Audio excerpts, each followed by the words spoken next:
arrive in the canyon. That's where I long to be with my three good companions. Just my rifle, pony and me. Microciné, bonjour ou bonsoir, ça va dépendre de l'heure à laquelle vous allez découvrir cette nouvelle émission. Nous allons parler aujourd'hui d'un livre qui revient sur un livre, enfin une série de livres, et puis surtout aussi une série composée de plusieurs saisons. Il y a même une autre série qui est dérivée de ça. Peut-être on en parlera à la fin de l'émission, peut-être, je pense. Allez, on montre tout de suite, le voici. Dans les intrigues, oui, de Game of Thrones, le nouveau sacre de la fantasy, c'est édité chez Third Édition. Je le remercie d'ailleurs pour l'aide apportée à la conception de cette émission. Et le livre est écrit par Clément Drapeau. Il est là pour nous en parler. Comment vas-tu? Je vais bien, je suis enseignant et donc en vacances en ce moment, du coup, j'ai tout le temps, à consacrer à cet entretien et reposer en plus. Tu me disais hors caméra que cela faisait un certain temps que tu l'avais écrit ce livre et que aujourd'hui, est-ce que, c'est pas le premier livre que tu écris, hein? Et je crois que tu avais écrit avant cela l'attaque des Titans et mais ce livre-là, après l'avoir terminé, après l'avoir rendu le manuscrit à l'éditeur, après l'avoir que le livre soit publié, comment tu te sens? Soulagé! Soulagé, ce livre, c'est une jeunesse qui a été compliquée pour moi, je pense. Je me suis confié plusieurs fois à mon éditeur pour lui dire à quel point ça avait été compliqué et difficile d'écrire ce livre parce que, déjà on s'était mis d'accord sur un livre. Et un livre pour caser tout ce qui concerne le Trône de Fer et Game of Thrones en même temps, c'était compliqué. Donc il a fallu faire des choix que, quand je regarde mon sommaire ou quand je regarde ce que j'ai écrit, peut-être que je referais pas les mêmes choses aujourd'hui. C'est un livre qui a été le fruit de beaucoup de doutes, beaucoup d'interrogations aussi sur ce que je voulais raconter. Parce que alors le premier livre, je me permets de faire la pub au passage. Bien sûr. C'était sur, le manga L'Attaque des Titans. Là, j'étais un pionnier dans le sens où j'étais un des premiers à mettre le pied, dans l'analyse, dans une vraie analyse costaud, et sourcée, du manga. Donc, là, c'était c'était plutôt sécurisant dans le sens où j'étais le premier. Là, dès qu'on parle du Trône de Fer ou de Game of Thrones, on se retrouve face à une bibliographie très, très longue, qui est très fournie, de qualité assez diverses. Il y a des gens qui ont passé leur vie et qui se sont spécialisés, sur cette œuvre-là. Du coup, quand on arrive un peu, après tout le monde, 5 ans après la série à la fin de la série, quand beaucoup de choses ont déjà été dites, que le bouquin, lui, est toujours en cours d'écriture malheureusement et c'est devenu presque une blague entre les fans parce que ça fait le tome 5 date de 2012, donc pour vous dire, ça fait 12 ans qu'on attend la suite. Ça a été très compliqué pour moi de trouver ma place parmi tout ce qui avait été écrit, parce que je voulais pas juste faire juste un récapitulatif de ce qui avait été dit, mais en même temps, je pouvais pas faire comme si ça n'avait pas existé. Donc là, j'étais vraiment sur un travail très différent par rapport au premier, où j'ai été vraiment très très libre dans mon approche. Là, je sentais qu'il y avait des passages obligés, des choses dont j'étais obligé de parler. Et finalement, je le dis au début et je le répète beaucoup parce que je tiens vraiment à être clair par rapport à ça.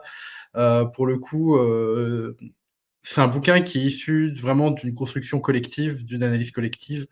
Je dois beaucoup à ceux qui m'ont précédé et j'avais plutôt l'impression cette fois-ci de monter en haut du château pour mettre la dernière pierre à l'édifice. Là où j'étais plutôt le mec qui posait les fondations sur l'attaque des Titans, quoi. Ouais, et c'est pour ça que je tiens beaucoup, souvent dans le bouquin, à rappeler que le travail que j'ai proposé n'aurait pas pu exister sans le travail d'autrui. Et ça, je pense que c'est toujours très important de le rappeler. Il y a 3 parties dans ton livre: Le Trône de Fer, l'encre et le sang. Game of Thrones, Notre et la gloire, ça c'est la seconde partie. On y reviendra dans les 2 premières parties. Puis il y a la troisième, une chanson pleine de bruit et de fureur. Est-ce que cette troisième partie serait peut-être celle, je ne parle pas d'être, est-ce que tu en es le plus fier de cette troisième partie? C'est pas de ça. Mais est-ce que cette partie se démarque un peu des 2 autres parce qu'elle serait vraiment extrêmement personnelle dans ce que tu veux apporter. Parce que la première phrase de ton avant-propos, c'est, «Qu'est-ce que je peux rajouter de ce qui n'a pas été dit?» Est-ce que cette troisième partie, finalement, c'est la ça serait la réponse à cette première question? Alors je pense un peu dans le sens où, finalement j'ai sélectionné les thèmes qui m'avaient vraiment intéressé. Alors juste, mes lecteurs qui ont déjà lu mon premier livre, seront peut-être étonnés, mais il y a peu de philosophie finalement. Il y en a un peu, mais pas beaucoup, parce qu'il faut savoir que je suis professeur de philosophie et que j'étais un peu attendu sur ça et en fait, des bouquins de philosophie sur Game of Thrones, il en existe des tonnes et des tonnes, quoi.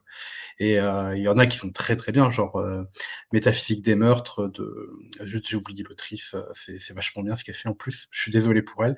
Il y avait déjà des trucs très, très bien et en fait, moi, je voulais pas forcément entrer dans, l'espèce de citation obligée de prof de philo qui va bon là, faut parler de Machiavel, alors j'en parle un peu, hein, c'est pas le souci, mais j'avais pas envie de faire un étalage de trucs de philo et tout. Il y a un ex c'est pareil, j'ai fait un chapitre sur l'histoire, il y a un excellent livre, j'arrête pas de le recommander dans le bouquin, qui est vraiment excellent, c'est, L'émissaire du trône de fer, tome 2 par Thierry Soulard et Aurélie Paci, qui est sûrement le livre préféré que j'ai lu de toute ma bibliographie. J'y reviendrai un peu sur ça parce que le bouquin il a été important dans ma démarche à un moment donné et même ça a été un objet d'angoisse. Mais voilà, après voilà, j'ai sélectionné les trucs, les points qui me semblaient importants et surtout j'ai essayé d'aller vers des points que les gens n'avaient pas encore explorés.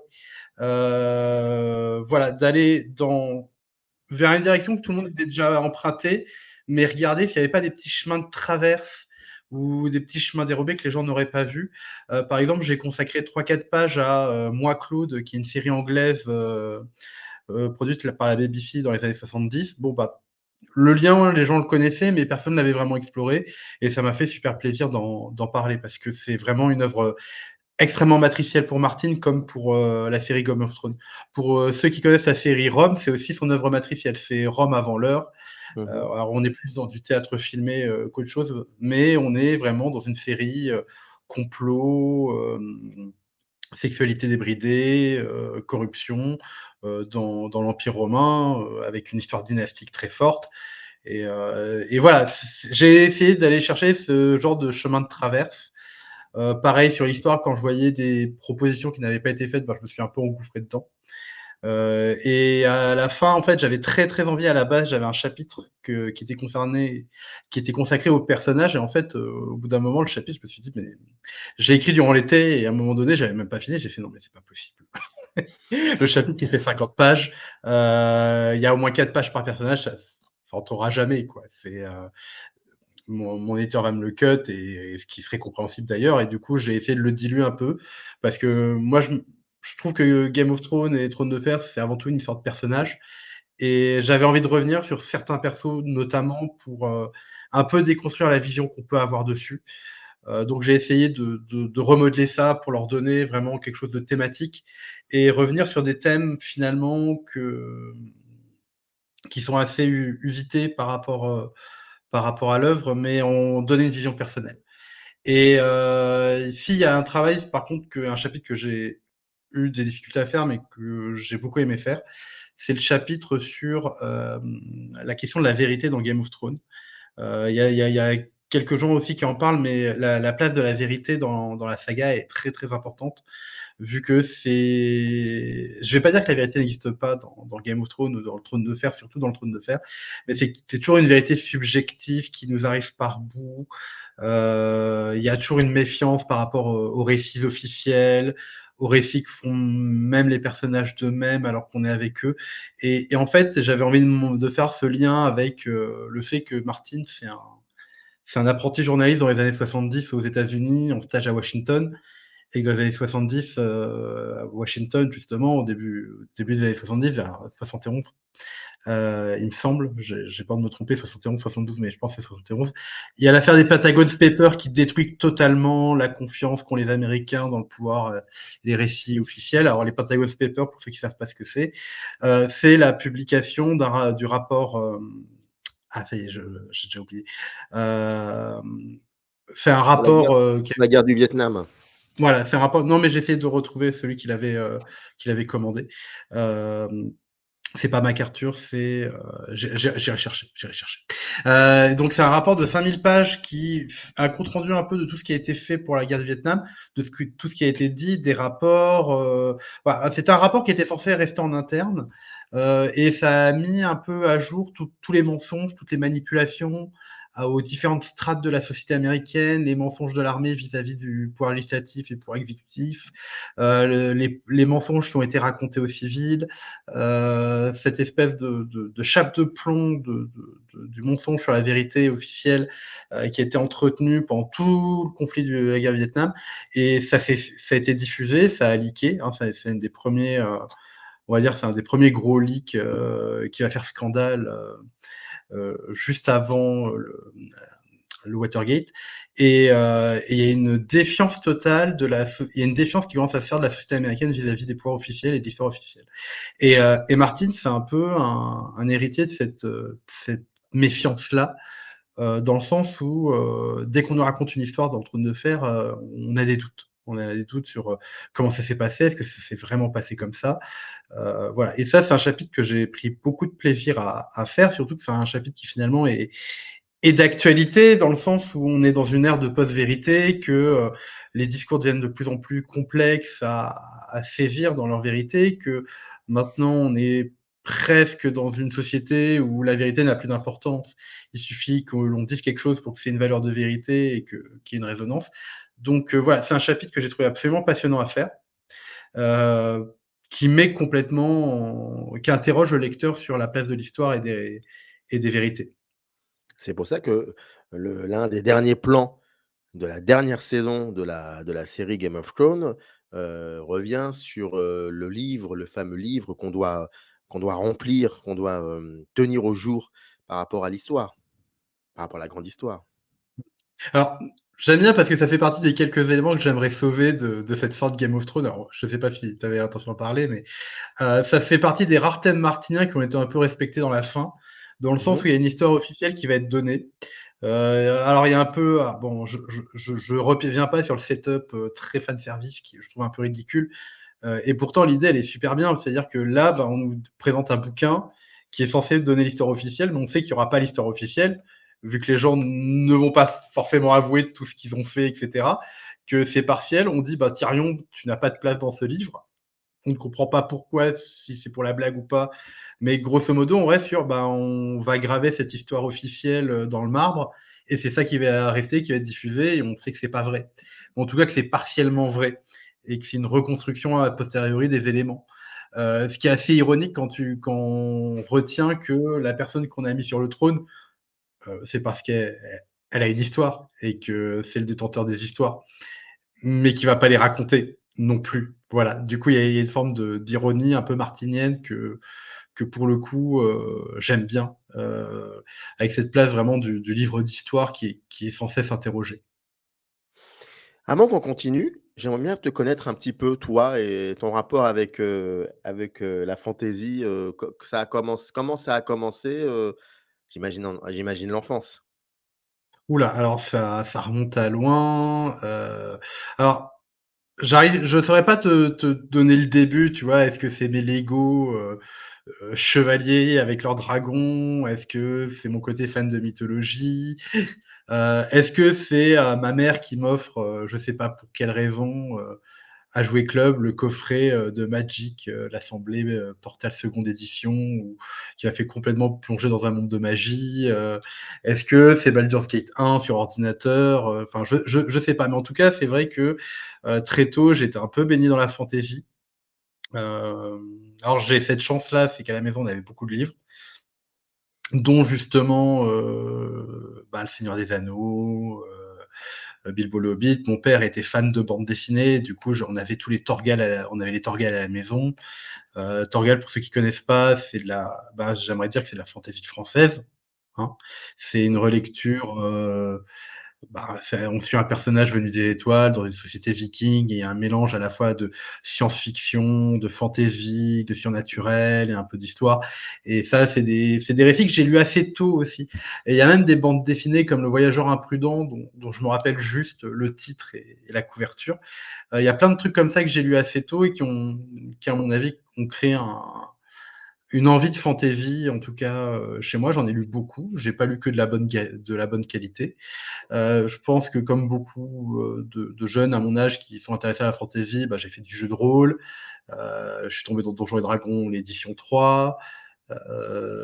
J'ai lu beaucoup de bouquins, Royaumes oubliés, qui étaient de piètre qualité. Bref, j'en ai beaucoup lu. Et j'y reviens de temps en temps, c'est-à-dire que j'ai un espèce de rapport un peu complexe avec. C'est qu'il y a un moment, c'est trop, j'ai envie d'autre chose. Je repasse dans les littératures de l'imaginaire, en tout cas, ce qu'on appelle la littérature de l'imaginaire, où on met SF, fantasy, qui évite ce problème de genre. Bah, il y a des moments, genre, j'ai un besoin d'aller voir de la SF et de voir des trucs un peu différents. Voilà, parce que souvent, on est tombé sur, un peu comme Martine, hein, parfois on est tombé sur une fantaisie un peu, comment dire, un peu redondante, même si je trouve que depuis quelques années, on a un renouveau qui est vraiment chouette, avec de nouvelles propositions. Là, j'avais commencé Babel de Kwang, qui était vraiment pas mal, qui est de la fantaisie postcoloniale. Euh, voilà. Mais c'est un rapport compliqué, mais j'y retourne toujours. Voilà, voilà. Après, je te citerai, ben oui, je suis cette génération d'ados qui sont allés voir Le Seigneur des Anneaux au cinéma et qui ont été complètement émerveillés, quoi. Et qui était Et surtout c'est vrai complètement que du coup, et pardon, je t'en pardon. prie, oui, vas-y. Et c'est vrai que du coup, ben, quand tu découvres Martine, ça fait du bien un peu parce que c'est une À quelle fantaisie qui occasion se veut. et à quelle occasion tu l'as découvert, Martine? Alors c'est très drôle, c'est le genre de bouquin que mon cousin m'offre à une quelconque occasion pour un anniversaire, un truc comme ça. Et je regarde, la couverture me dit pas, je le mets dans un fond de bibliothèque et ça attend pendant 3 4 ans. Et je sais pas, je vais à la fac, je commence, j'avais le tome qui traînait, j'en avais entendu un peu parler. Donc je fais bon bah vas-y, ça fait 4 ans que le livre il est dans ma bibliothèque, je vais l'ouvrir et je lis ça et je trouve ça génial quoi. Je veux dire, comme beaucoup, je pense que j'étais un peu pris par cet univers plus sombre que d'habitude, la question des points de vue. J'avais pas encore beaucoup lu à l'époque, du coup c'est quelque chose qui m'avait plutôt surpris, ce changement de point de vue. Cet univers très très sombre, très pragmatique dans son approche. Et après, bah, j'ai lu ça à la fac et pendant une semaine, j'ai lu que ça. Voilà. Tous les jours, j'en lis. C'était les petits tomes là qui étaient sortis. Et on avait on a un découpage français quand il est sorti au début. C'était pas les vrais volumes tels qu'on les connaît comme ça. Voilà. D'accord. C'était souvent découpé en 2 3 tomes et tous les jours, je crois pendant 10 jours, je suis allé chercher tous les jours mon tome et je faisais que ça. Je crois que j'ai séché des cours. C'est pas bien, ne séchez pas des cours. Voilà. Et ça m'a vraiment beaucoup plu. Bah, tu vois, on parle de la fantaisie, j'ai juste un truc qui me revient. Surtout, je pense que j'avais envie de fantaisie un peu différente parce que mon bouquin de fantaisie de cœur, c'est La Croisée des mondes de Philippe Pullman, qui est un bouquin de fantaisie qui est un peu tombé dans l'obscurité à cause d'Harry Potter, qui était son concurrent direct. Et c'était une fantaisie qui était un peu sombre, qui était un peu philosophique aussi. Enfin, ça explore la question de la mort de Dieu chez Nietzsche. C'est le paradis perdu de John Milton. C'est un univers qui était très impressionnant dans sa construction, très mature dans son approche. Et je pense que j'avais besoin d'un autre truc comme ça. Voilà. Et disons que Martin, il est arrivé à un moment où ça m'a beaucoup parlé. Et ce qui fait que ben, les relire pour l'occasion du livre, ça a été un vrai plaisir. Quand tu, quand tu découvres, et cette série, donc cette ambiance, mais aussi cet auteur, c'est quand exactement? C'est début 2000? Oula, non, je suis pas. Alors, moi, c'est plus tard. C'est plus tard. C'est C'est plus tard. 2007-2008 à peu près. 2007, tu parles 2007-2008. C'est pendant mes années je fac. Pen- d'accord, je suis désolé, j'ai toujours l'impression que tout le monde a fait les années fac comme moi en 96, mais voilà, j'ai voilà. Non, 96, je crois que j'étais en CM2 ou un truc comme ça. Non, j'étais Non, non. en CM1. Mais Bon, voilà, alors, non, non, c'est de 2007-2008. 2007-2008. 2007-2008 et donc Ouais. donc oui, l'avènement internet était déjà bien, installé C'est bien et lancé. bien lancé même.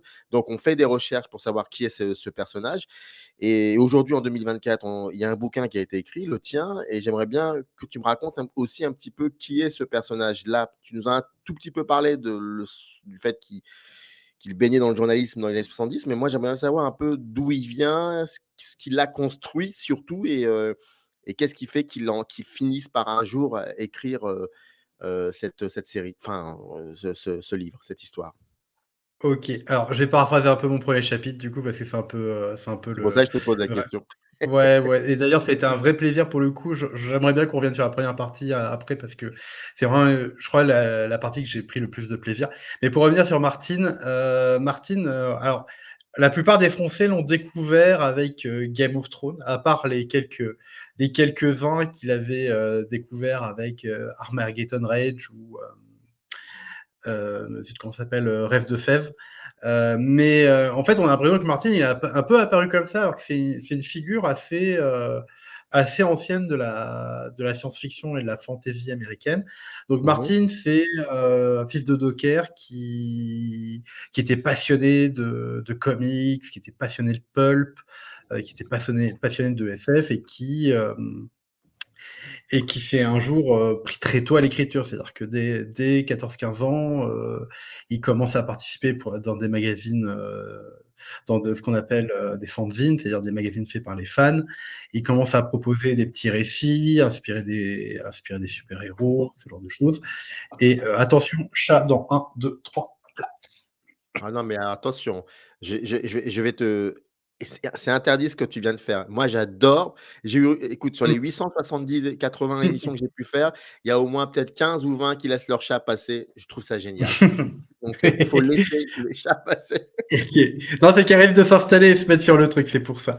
Voilà. Et du coup, voilà, c'est quelqu'un qui était vraiment nourri à cette sauce pulp, horreur, western quand il était gosse et qui a Mmh. voulu les reproduire par l'écriture, qui va tenter des études de journaliste et qui va toujours continuer d'écrire. C'est-à-dire qu'il va toujours continuer de proposer des choses. Alors parfois, ça réussit pas, parfois la nouvelle se perd, hein, parce que c'est pas comme aujourd'hui où je tape mon truc sur internet et j'envoie mon truc à mon éditeur. Là, c'était t'écrivais ton truc et tu l'envoyais en espérant que ça passe à un moment donné. Parfois, ils avaient perdu le truc, parfois ils avaient perdu le chèque. Bon, ça a été un peu difficile et voilà, ça arrive souvent de passer. Euh, ça a été un peu difficile les débuts de Martine, mais il a réussi à faire une place au fur et à mesure et en parallèle, il commence à faire des études de journalisme. Au passage, il en profite pour apprendre un peu de la littérature anglaise classique ou de la littérature scandinave. Mmh. Moi, ce que je conseille à tout le monde pour connaître mieux Martine, c'est de lire Rétrospection, qui est le recueil de l'ensemble de ses nouvelles et de ses travaux, même les plus anciens, tout en ajoutant des passages biographiques extrêmement intéressants. Mmh. Donc il commence à écrire des nouvelles et il commence à être un peu connu et du coup il va se faire une carrière de romancier, essentiellement de nouvelles et de nouvelles de science-fiction ou de fantastique. C'est quelqu'un qui va se faire un cercle d'amis aussi parmi les auteurs de son époque, et qui à un moment donné va rencontrer un certain succès, prix Hugo, prix Nebula, des prix qui sont assez prestigieux dans le monde de la SF. Il est aussi connu pour faire un petit passage de 10 ans à Hollywood dans les années 80. C'est-à-dire que dans les années 70, il écrit beaucoup. Il a un petit succès dans le cercle de la science-fiction et du fantastique. Il touche vraiment à tous les genres, Martin. Moi, j'aime beaucoup quand il dit, écrire. Les gens ont cru que j'étais un auteur de science-fiction qui était passé à la fantasy, ou que j'étais un auteur de fantasy passé à la science-fiction par miracle. Et en fait, il nous explique, non, en fait, j'ai toujours été dans la fantasy, j'ai toujours lu Tolkien, qui a eu un énorme impact sur lui. Il a toujours fait de la fantasy, il a toujours aimé la SF. Il dit, moi, ce qui m'intéresse, c'est de raconter des bonnes histoires. Et en fait, il dit que ce soit du western, de l'horreur, de la fantasy ou de la SF, ça, c'est que comment tu aménages ta maison, en fait. Ce qui m'intéresse vraiment, c'est est-ce que je raconte une bonne histoire qui a de l'intérêt pour mes lecteurs? Est-ce que ce que je raconte, c'est bon? Est-ce que l'histoire est bonne? Et du coup, il s'est jamais trop intéressé à ces étiquettes-là, finalement. Même si dans le cas du Trône de Fer, on est quand même sur un questionnement du genre pour le coup. Mais c'est vraiment une, pa- une passion d'écrire qui traverse ces genres-là. enfin qui traverse plusieurs genres. Et du coup, quand on regarde son recueil, on retrouve de la fantasy, on retrouve de la SF, du fantastique plutôt horrifique, etc. C'est très diversifié. Il est extrêmement prolifique comme auteur. Il remporte plusieurs prix et au passage, il est fan de comics et il fait un groupe de jeux de rôle comics avec des gens un peu connus. Avec Robert Zelazny notamment. Voilà, il fait un petit groupe de jeux de rôle autour de l'univers des super-héros dont il tirera une anthologie qui s'appelle White Card, qui est un projet extrêmement ambitieux où il raconte c'est une anthologie avec différents auteurs qui vont proposer des nouvelles autour des super-héros qu'ils incarnaient. Et c'est une anthologie qui existe encore et qu'il essaye encore de produire. Il fait un passage Hollywood, alors un passage Hollywood assez long, où il va travailler pour la 4e dimension. Il y a un projet de renouvellement de la 4e dimension qui a été un peu abandonné depuis quelques temps et il va proposer des scripts. Il va faire partie des auteurs principaux sur les scripts. Il va travailler très longtemps sur la série La Belle et la Bête et après il aura ses propres projets de série. Le problème c'est que la 4e dimension ça va pas forcément bien se passer jusqu'au bout. Puis après, La Belle et la Bête, ça se passe bien, ça a du succès, mais le moment où il a envie d'aller sur ses propres projets à lui, à chaque fois, ça va rater, parce qu'il propose des trucs un peu ambitieux. Et alors moi, c'est une anecdote qui est très connue, mais que j'aime beaucoup, c'est au début des années 90, il en a un peu marre. Et il se dit, tiens, j'ai envie d'écrire pour moi. Et il avait une image en tête, c'est cette image d'une fratrie qui découvre un loup alors qu'il y a des neiges d'été. Voilà, le terme neige d'été qui, pour lui, était très fort. Et en fait, il commence à rédiger le premier chapitre de Bran pour le Trône de Fer, pour le livre A Game of Thrones. Il sait pas trop où il va, il écrit le premier chapitre. Il retourne sur un projet à Hollywood qui lui tenait bien à cœur, une série un peu post-apo, hivernale, assez ambitieuse, avec des histoires de voyage dans les dimensions, etc. Slider un peu avant l'heure. Et ça capote. Pourtant, ils vont très très loin dans le projet, mais ça finit par capoter. Du coup, il revient et il y retourne. Et en fait, en se disant, une phrase qui revient souvent, c'est euh, une fois, on m'a demandé pour la 4e dimension de choisir entre une bataille entre 2 armées et un duel de chevaliers dans le cadre de Stone Age. Du coup, choisir le cadre ou choisir les 2 armées. Il dit, j'ai plus envie de revivre ça, j'ai plus envie de revivre ces choix cornéliens impossibles qui brident ma création. Du coup, il est retourné à la littérature. Et c'est là qu'il va proposer le Trône de Fer, du coup, le premier tome de Game of Thrones, qui va avoir un bon succès, qui va se faire beaucoup du bouche à oreille. Et c'est vraiment à partir du 2 que ça va vraiment décoller. Il est très prolifique en plus à ce moment-là, c'est-à-dire qu'il ne s'arrête pas. Le 2 et le 3 sortent assez rapidement dans la foulée. Euh, il me semble, le tome 3, c'est 97, si je vous dis pas de bêtises. J'ai plus les. Voilà, comme je dis, tout ce qui est date, je vais vérifier pour pas me faire enguirlander par les spécialistes. Euh, Tac, 96, le premier tome, et Storm of Sword. Ah bah voilà, j'étais un peu pressé, c'était 2000. Voilà. En 4 ans, il sort les 3 premiers tomes de sa trilogie, donc pour que les gens se rendent compte, ça fait ça. Voilà. Il écrit ça en 4 ans, assez rapidement, et ça prend de plus en plus de succès. Mais paradoxalement, est-ce que tu aurais, une petite idée du fait que, depuis un certain temps, que cela soit les fans absolus, mais aussi, d'autres types de lecteurs, les lecteurs et lectrices, qui attendent avec, de nombreuses années le fait il n'y ait pas la suite. Est-ce que toi, tu aurais une idée par rapport à ça?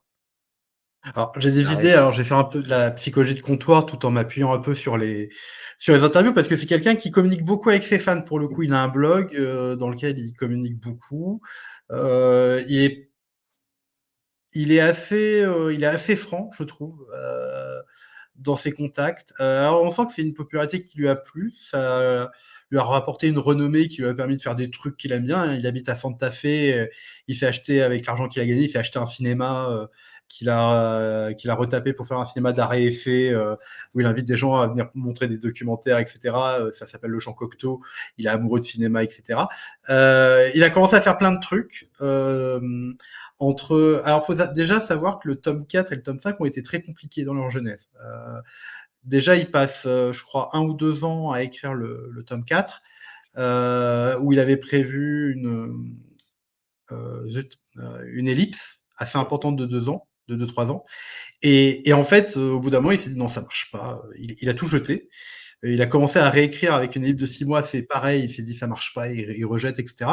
Donc, il passe énormément de temps à écrire le tome 4, qu'il scinde finalement en 2 tomes à la base, parce qu'à la base, tome 4 et 5, c'est les mêmes en fait.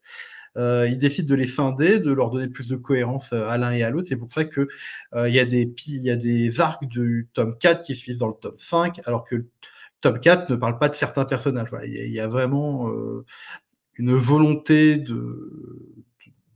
très ambitieuse de proposer une chronologie assez foisonnante. Mais du coup, c'est extrêmement dur pour lui. C'est-à-dire qu'entre la période où entre 96 et 2000, il y a 3 tomes qui sortent. Là, on a le tome 4 qui sort en 2005 et le suivant qui sort si je dis pas de bêtises, en 2011. Donc on est quand même sur une période d'écriture beaucoup plus longue. Et là, on sait que sur le tome 6, il arrête pas de nous en parler. Il dit c'est le bouquin le plus long que j'ai jamais écrit. J'ai été bloqué très longtemps à cause de ce qu'il appelle le nœud myrien. Oui, le nœud myrien. Comment il gère l'arrivée des persos à Myrine pour Daenerys, ce genre de choses. Donc il y a ça, plus sa participation à la série quand même assez intense pendant 4 ans. C'est-à-dire que sur 4 ans, il va participer de manière assez présente sur la série et après il va se retirer. Sauf que le problème, c'est qu'il n'a pas non plus avancé. Il se lance dans d'autres projets entre-temps. Des projets plus personnels, des investissements plus perso aussi. Il va avoir... Il est il y a déjà, demandé, il est voilà, sollicité partout. voilà. Et je pense, en fait, c'est vraiment un avis personnel. J'ai l'impression qu'il prend beaucoup plus de plaisir à raconter des trucs qui ne sont pas Game of Thrones, mais des trucs qui se passent dans cet univers-là, qu'à écrire son tome 6. Quand je lis Feu et Sang, qui est quand même très costaud, hein, je veux dire, il n'a pas le temps d'écrire son tome 6, mais il écrit ça. Et moi, c'est un livre que j'aime énormément. Pareil, il se fait une petite nouvelle de Dunkelhoff entre-temps, et on sent que Dunkelhoff, du coup, pour ceux qui ne savent pas, c'est une série de nouvelles qui vont être d'ailleurs adaptées bientôt par HBO, et on sent que Martin, il est à fond dedans. Autant Feu et Sang, ouais, il était content. Ouais, Game of Thrones, au début, il était content. Au début. Mais là, on sent que Dunkelhoff, il est à fond, il ne parle que de ça. C'est un peu son bébé. Est-ce que c'est parce que, pardon de t'interrompre, est-ce que c'est parce que la série, la série télé, hein, l'adaptation de Game of Thrones, la première, enfin, Game of Thrones, la série, elle soit finie? Est-ce que, là encore, là, je fais de la psychologie de pacotille, hein, j'en suis vraiment désolé. Je suppute, il y a aucun élément factuel. Est-ce que peut-être, il se passe un truc chez lui qui fait que bon, bah, la série est terminée, on connaît la fin, il y a comme ça une espèce de frein? Parce que tu me disais par rapport à la nouvelle qu'il est à fond dedans, donc je me pose la question. Ben, c'est une question que je me pose aussi. Alors, pareil, psychologie de comptoir, mais je pense il y a eu une forme de blocage à un moment donné. Le fait que, parce que alors, c'est un truc, alors, il est très paternaliste avec son œuvre. Hein. C'est vieille école, il veut pas de fanfiction. C'est un mec qui rejette totalement la fanfiction dans son univers à lui. Voilà, il y a ce côté paternaliste que déjà il explique que ça a été dur pour lui au moment où il a fait la série de lâcher le bébé. Il a dit j'avais l'impression d'être un parent invité à une réunion parents-prof, mais genre je pouvais rien dire. Voilà, il avait vraiment l'impression d'être déposé, mais il sait comment ça marche Hollywood. Il en a fait partie pendant 10 ans. Il est assez conscient des trucs, mais je pense qu'il y a une forme de blocage qui s'est fait notamment sur les éléments de fin et je pense qu'il y a eu ce truc bizarre déjà pour les lecteurs, spectateurs, d'essayer de comprendre et on est toujours en train de se poser la question de, en fait, quel élément vient de Martin? Parce que pour la série, les showrunners, donc Benioff et Weiss, ils connaissent des éléments essentiels de l'intrigue et où ça va. Ils connaissent pas tout, ils connaissent les éléments essentiels, ils connaissent les quelques jalons qui vont nous amener vers la fin. Et ils connaissent la fin. Euh, le problème, c'est que déjà, en tant que spectateur-lecteur, c'est un peu difficile d'essayer d'affirmer ce qui vient de Martin et ce qui vient de Weiss et Benioff. Du coup, déjà, il y a ce problème-là. Et du coup, est-ce que des éléments qu'on a critiqués, ça vient de Benioff et Weiss, ou est-ce que ça vient de Martin? Et donc là, ça devient compliqué. Je pense que ça lui a mis une énorme pression de voir le succès. C'est-à-dire qu'on passe d'un succès littéraire reconnu, je trust le top 10 du New York Times, à je suis la série la plus piratée de tous les temps, je suis la série qui a le plus de succès dans le monde. Et je pense que ça a créé quelque chose de bizarre que nous, les Occidentaux, on n'a pas l'habitude. Je m'en moque un peu dans mon bouquin, gentiment, mais c'est quand on regarde quand on est fan de manga et d'animation japonaise, dans les années 2000, des séries animées qui commençaient, des séries qui n'étaient pas finies et qui proposaient des fins alternatives et qui proposaient un récit alternatif, on l'a connu. On a connu Full Metal Alchemist, on a connu GTO, on a connu Soul Eater. Donc il y en avait plein qui proposaient ça. Et les Japonais, ça les dérange pas du tout. Alors que nous, les Occidentaux, avec notre vision de l'auteur un peu sanctifié, je trouve que ça a dû lui faire bizarre à lui, en tout cas. Donc il y a ça, il y a le fait qu'il s'intéresse aussi à d'autres projets. Et je pense qu'il y a un moment donné, il a cette pression des fans qui est de plus en plus grande au point où il se gêne pas sur son blog parfois pour les renvoyer bouler bien violemment euh, en mode je vais être vulgaire, mais arrêtez de me faire chier, quoi. J'écris à mon rythme et j'écris à mon rythme et ça arrivera quand ça arrivera, quoi. Et donc je pense qu'il y a ça, il y a une forme de lassitude. Alors apparemment, depuis quelques années, il nous dit je m'y suis remis, j'ai avancé pendant le Covid, je suis à fond, etc. On n'a toujours pas le livre. On sait qu'il y a des chapitres, on sait qu'il avance, mais est-ce que ça sortira? Dans quel état? Ça, c'est une question qu'on peut encore se demander. Après, j'aimerais quand même pointer un truc, c'est que nous, on est à l'heure des réseaux, on est à l'heure de la société de consommation, où on est vraiment dans quelque chose d'instantané, au point où sortir un truc, attendre un truc 1 an, 2 ans, ça devient long pour nous. On oublie que la création, c'est pas un long fleuve tranquille, et que écrire un bouquin, c'est pas comme écrire une série, c'est une épreuve très solitaire, en fait, d'écrire. Alors, en plus de ça, écrire tout seul en ayant la pression du monde entier dessus, ça devient compliqué. Moi, je dis, laissons venir le truc et ça sera là quand ça sera là et on sera content, on sera content de le lire, on sera content de l'avoir entre les mains, on sera déçu, on sera étonné, bref, voilà. Mais moi, je suis plutôt de la doctrine de laisser l'auteur faire et j'irai même jusqu'au point où, s'il sort jamais le bouquin, on sera déçu, mais c'est pas si grave que ça, quoi. Ça aurait été bien qu'internet soit créé, au début du XXe siècle. Il y aurait des fans, qui auraient, fait chier Marcel Proust en lui disant, «Faudrait quand même que tu arrêtes de de bouffer des madeleines, on l'attend là, le troisième tome». Ouais, c'était une blague de boomer. Je Non, mais referme je valide la blague de Boomer. mais par exemple, tiens, voilà, je vais poser une question pas très journalistique, pas très intéressante finalement, cette question que je vais te poser. Mais Jon Snow, par exemple, lui, je crois que dans les livres, il se fait tuer et il Mm. ressuscite dans la série. Et est-ce que dans les livres, il finit par se ressusciter? Enfin, là où je veux en venir, c'est que je crois que c'est la première fois dans l'histoire un livre adapté, en série et qu'à un moment, il est adapté en série alors que le livre n'est pas encore terminé et qu'à un moment l'adaptation télé prend le dessus et je crois que c'est la première fois dans l'histoire des adaptations télévisuelles que ça arrive, ce genre de choses. Et par exemple la fin, pas la dernière séquence, mais l'avant-dernière séquence de Game of Thrones où, on apprend ce qu'on apprend avec la mort du du personnage principal féminin, c'est vrai qu'on se pose la question de savoir, enfin, beaucoup de gens se sont posé la question à partir du moment où les showrunners ont pris le relais, on sentait quand même une différence assez incroyable dans la construction narrative. Quand les showrunners ne prenaient plus comme base le livre préexistant. Et c'est ça où je veux en venir. Donc c'est pour ça que je te pose une question sur, Jon Snow. Je te parle de l'avant-dernière séquence, des showrunners et je me dis et le fait que tout cela, c'est très, très bizarre, c'est très perturbant. Tu alors et je continue, tu disais par rapport au tu reprenais, tu paraphrasais, Martine en disant, que cela soit un western, un film noir, enfin un polar ou un livre d'aventure, il faut juste, réaménager la maison.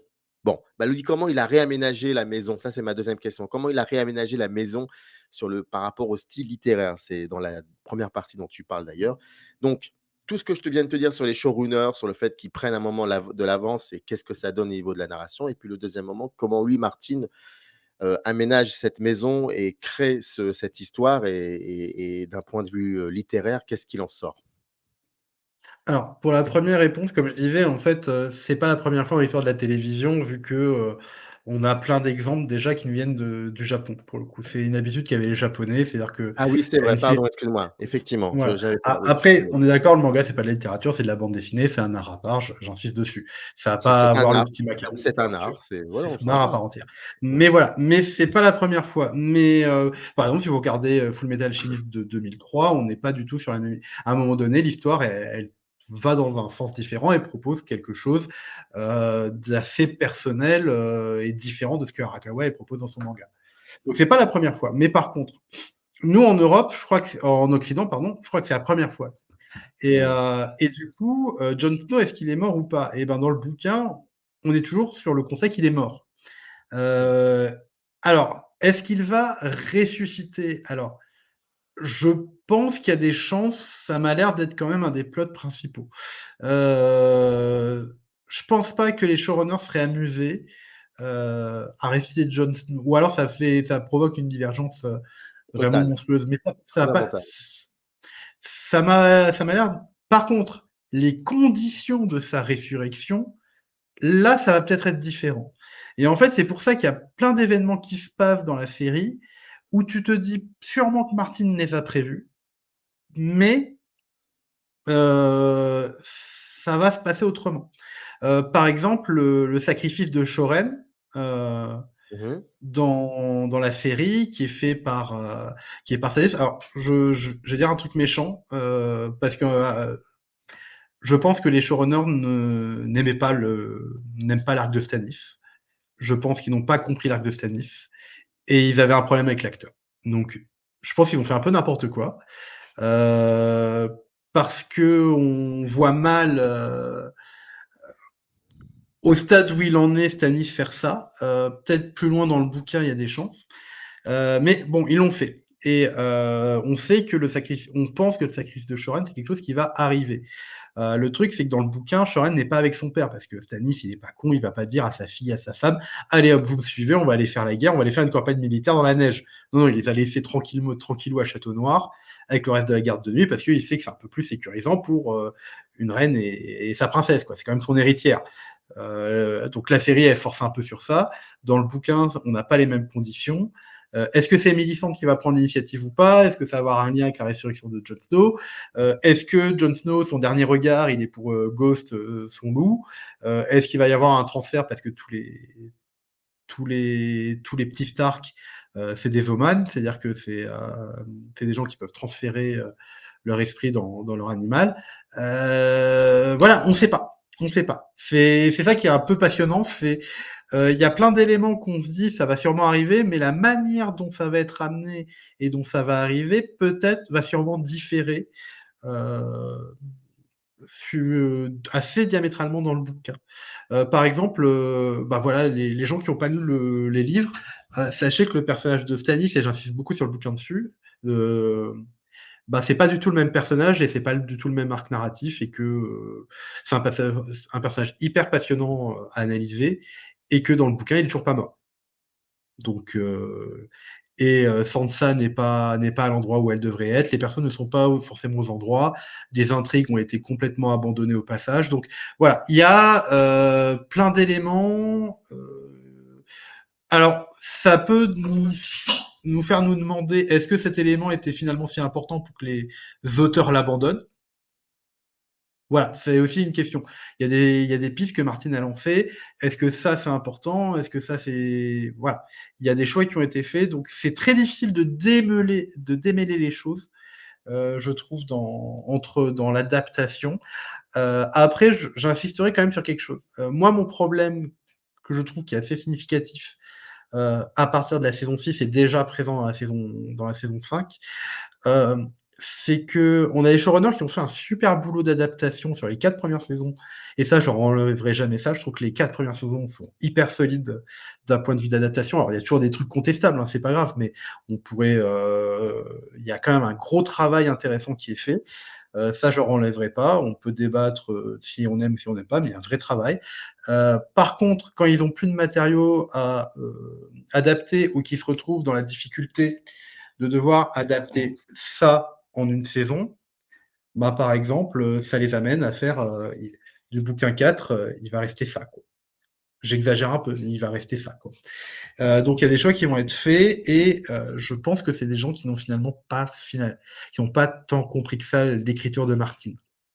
Dans le sens où chez Martine, alors c'est un peu dur ce que je dis, mais chez Non, c'est Martine, pas dur, c'est intéressant parce que, moi, j'allais te poser la question sur tout ce que tu pensais, toi, de l'adaptation. Bon, là, tu es en train de tu me donnes les éléments de réponse, donc mmh. alors en fait quand je dis ça et je le dis plusieurs fois dans le bouquin, alors on a l'impression parfois à mon éditeur à un moment donné, il m'a dit: «Bon, faut que tu en fasses un peu moins quand même parce que tu sens que on sent que tu les détestes». Alors non, je les déteste pas. Je reconnais qu'ils ont fait un super boulot sur certaines choses et par contre sur d'autres, ils ont été, assez incompétents ou en tout cas, ils n'ont pas compris ce qu'ils travaillaient. C'est un peu dommage. Par exemple, la fameuse mécanique de l'acte, de la scène marquante, où il y a des morts, on est surpris, on s'y attendait pas. Typiquement la mort de Ned Stark ou les Noces pourpres, voilà, des moments qui ont vraiment marqué les spectateurs au fer rouge. C'est devenu vraiment des moments emblématiques de la pop culture. Mais en fait, il faut comprendre comment tu y arrives à tes Noces pourpres. Et que rétrospectivement, on comprend que Martin, il amène tous les éléments petit à petit dans son récit pour que tu puisses te rendre compte qu'il y a quelque chose qui se passe. Quand tu relis le bouquin, tu as tous les éléments. Tu sais où tu vas et tu vois toutes les pistes qu'il proposait. C'est vraiment un bouquin qui est hyper intéressant pour ça en termes de relecture, pour le coup, qui est assez fort. Et en fait, il y a une logique au Noces pourpres. Il y a une logique à la mort de Ned Stark. Il y a une logique au procès de Tyrion. Comme dit Martine, Tyrion, il est puni parce que dans le tome 2, il a ouvert sa grande gueule. Il a menacé de mort sa sœur et toute sa progéniture. Et du coup, il paye les pots cassés 2 tomes plus tard. Donc, il y a quelque chose de très organique chez Martine. C'est-à-dire que la narration n'est jamais forcée. Il n'y a pas d'éléments narratifs Mmh. impromptus qui vont amener la narration dans une direction ou dans une autre. La narration suit une logique organique suivant une logique de causalité des actions des personnages. Et suit aussi la psychologie des personnages. C'est pour ça que Martine a souvent été... c'est un peu problématique parce que ça donne quelque chose de très complet, de très dense, de très organique et de très cohérent. Mais en même temps, il se retrouve bloqué. Par exemple, pour le récit, faudrait que Daenerys elle quitte Myrine à un moment donné. C'est bien beau de rester à Myrine, mais nous, on aimerait qu'elle aille faire ce pourquoi on la suit depuis le début. Sauf que la logique du personnage voudrait qu'elle reste à Myrine le plus longtemps possible pour faire ce qu'elle a décidé d'y faire. Et du coup, je reprends l'analogie que je reprends dans le bouquin et qui est très célèbre chez Martin, c'est le jardinier et l'architecte. Pour lui, il y a 2 types d'écrivains. Alors chacun, on est tous un peu des deux, mais il y en a qui sont plus que l'autre. Il y a un romancier, c'est soit un jardinier, soit un architecte.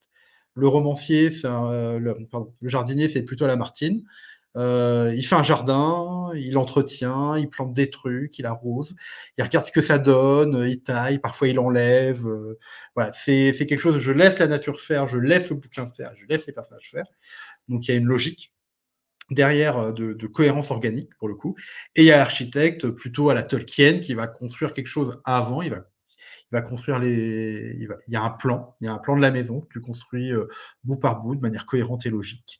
Et le problème d'une narration organique de jardinier, c'est que parfois c'est un peu compliqué suivant où le jardin il t'amène. Voilà.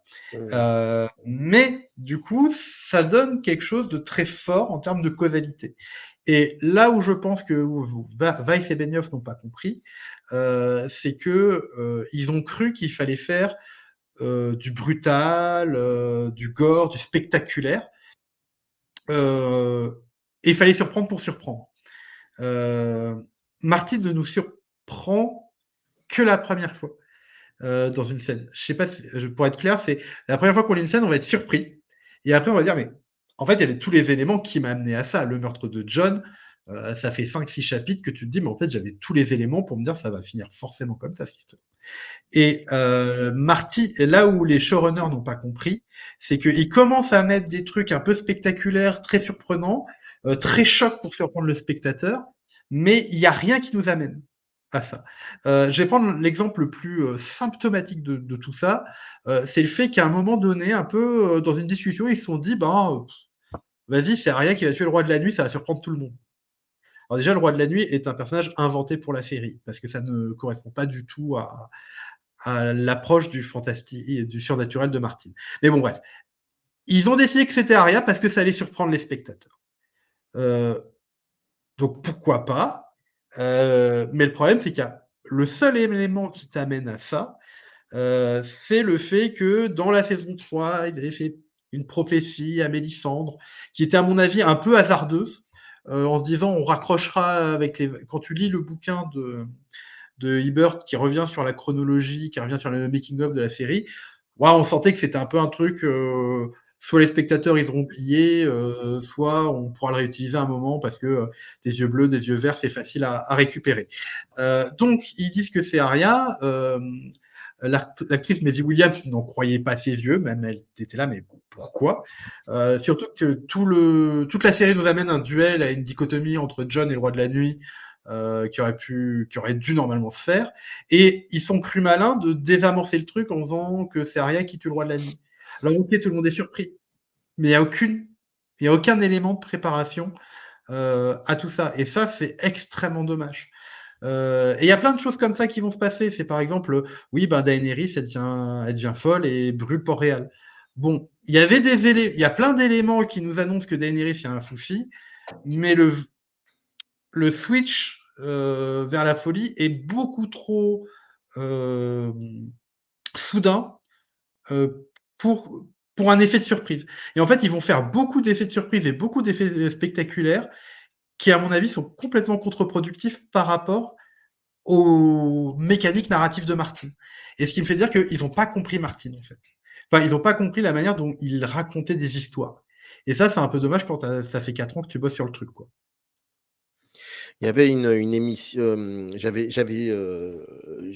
vu une vidéo dans laquelle, je ne sais plus pour quel média, c'était pas Comtiellement qui parlait de Game of Thrones. Et il disait: «Moi, j'ai beaucoup de mal avec ces séries qui m'imposent à chaque fin d'un épisode ou une fin toutes les 2-3 épisodes, une espèce de comme tu l'as dit, quelque chose d'assez brutal ou un twist ou de ce genre». Il disait: «Pour moi, il y a un souci parce que si, les auteurs se sentent obligés de faire ça pour captiver, pour garder, pour conserver, le spectateur ou la spectatrice, il y a un souci. Parce qu'en fait, on n'a pas confiance dans l'intelligence même du spectateur ou de la spectatrice et qu'on lui laisse pas le choix de, comme tu l'as très bien dit, de cultiver son jardin. Voilà, comme disait l'autre, de cultiver son jardin et mais en même temps, il y a le passage télévisuel. Comment Martin, lui, prend ça? Comment il a pris ça? est-ce qu'il a le droit de le dire ou par contrat, par droit? Enfin, c'est un peu bizarre tout ça. Alors, c'est un peu bizarre, parce que sur Game of Thrones, il a jamais rien trop dit. Ouais. Il a fait quelques commentaires par-ci par-là en disant: «Ça sera pas comme ça dans le livre, ça sera un peu différent». Mais il a jamais été vraiment, critique, Weiss et avec le travail de Weiss et Benioff. Alors il y a parfois on sent qu'il y a quelques petits tirs, mais on n'a pas eu l'effet qu'il y a eu pour House of the Dragon saison 2, où là j'étais assez surpris de Martin qui prend la plume pour faire un billet de blog pour dire qu'est-ce qui va pas avec cette saison 2 et cette adaptation. Donc là où OK. dans Game of Thrones, il était resté très discret. Et même dans les pires moments, il est resté très discret. C'est-à-dire que moi, je suis Martin, je fais l'intrigue de Dorne, qui dans les bouquins est assez touffu, avec beaucoup de rebondissements et beaucoup de personnages. Et je vois l'intrigue de Dorne transformer en espèce de buddy movies un peu nul et un peu ridicule dans la saison 5 avec Jaime Lannister et Bronn qui vont faire une mission commando pour aller récupérer la fille. Euh, J'aurais été assez salé, mais même sur les pires moments, il est resté assez discret. J'ai l'impression qu'il avait une espèce de retenue depuis le début, sachant comment ça marche Hollywood et sachant la difficulté de faire une série. Du coup, je me suis dit, c'est peut-être ça qui joue. Sauf qu'on a eu ce billet pour la saison 2 de House of the Dragon qui a effectivement des gros problèmes. Et c'est particulièrement dommage, on en parlera sûrement à la fin.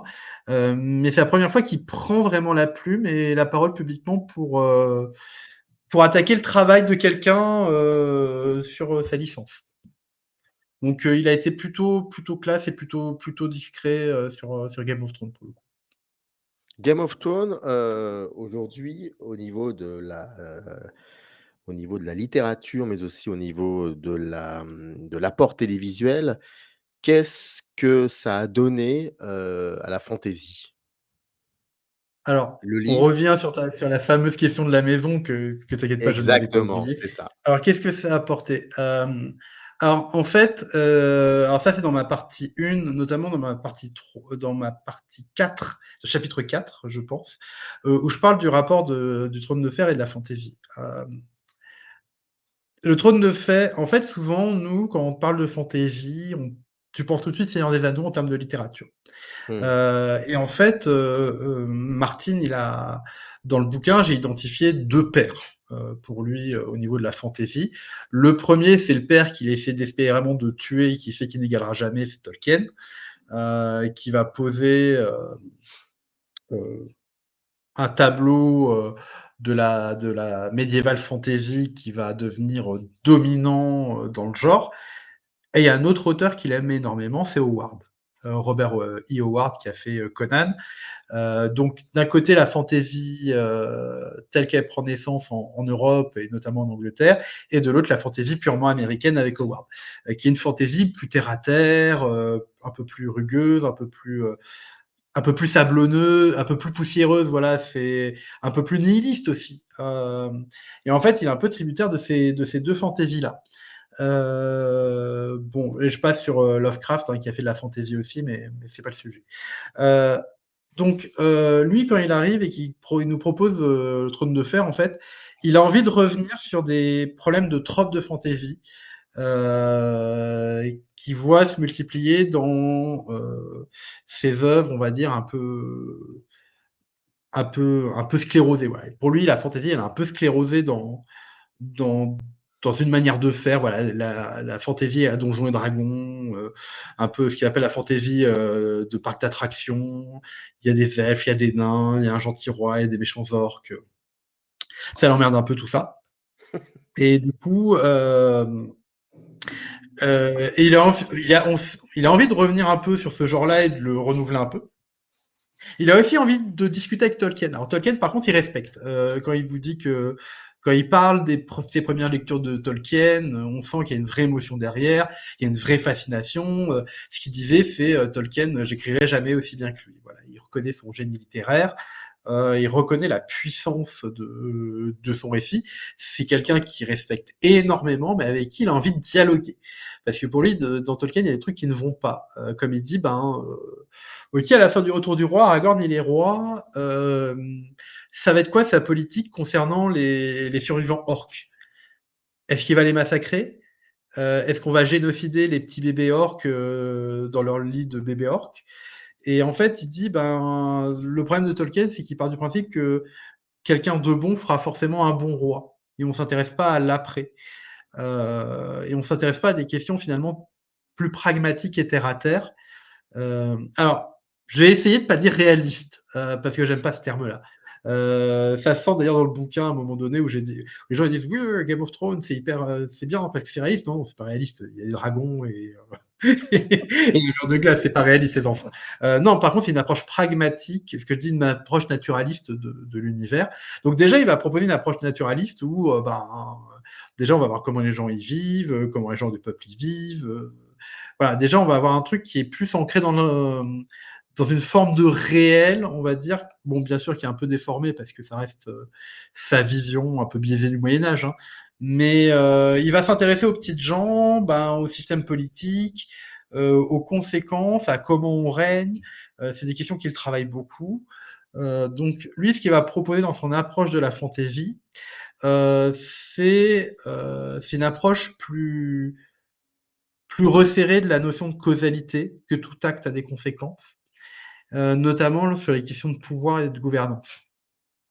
Donc il va apporter ça, il va essayer d'éviter les tropes un peu clichés de la fantaisie, tout en les aimant bien, mine de rien.